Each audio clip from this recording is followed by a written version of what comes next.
বাঁচানো গেল না 2.5 বছরের শিশুকে, খুনের অভিযোগ পরিজনের। সোমবার সকালে বিশালগড় পশ্চিম লক্ষ্মীবিল নীলকমল এলাকার বিশ্বজিৎ ঘোষের ছেলে বিবেক ঘোষ নিখোঁজ হয়ে যায়। পরবর্তী সময় প্রতিবেশীরা নিখোঁজ শিশুকে পার্শ্ববর্তী পুকুর থেকে তাকে উদ্ধার করে তড়িঘড়ি নিয়ে আসা হয় মহকুমা হাসপাতালে। মহকুমা হাসপাতালের কর্তব্যরত চিকিৎসক প্রাথমিক চিকিৎসা করার পর আগরতলা হাপানিয়া হাসপাতালে রেফার করেন, কিন্তু সেখানে তার মৃত্যু হয়।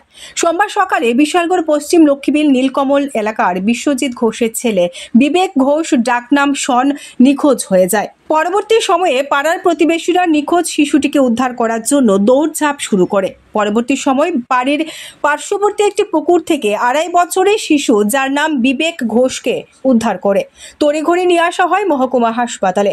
মহকুমা হাসপাতালের কর্তব্যরত চিকিৎসক প্রাথমিক চিকিৎসা করার পর আগরতলার হাপানিয়া হাসপাতালে রেফার করে দেয়। সংবাদ মাধ্যমের দ্বারস্থ হয়ে এলাকাবাসীরা জানান, ওই শিশুটিকে পাচার করার উদ্দেশ্য নিয়ে যাচ্ছিল, না দিতে পেরে পুকুরে ফেলে পালিয়ে যায় বলে অভিযোগ করলেন।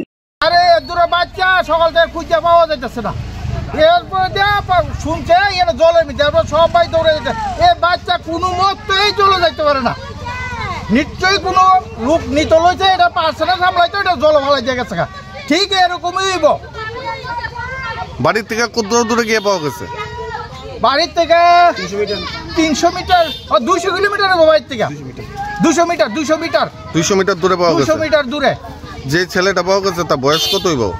বয়স 2.5 বছর 3 বছর হইব আর কি। ছোট্ট কথাও কইতে পারে না বালকেরা। কি নাম এই জায়গাটা? এটা Nilkamal. Bureau report, news Nageshwari.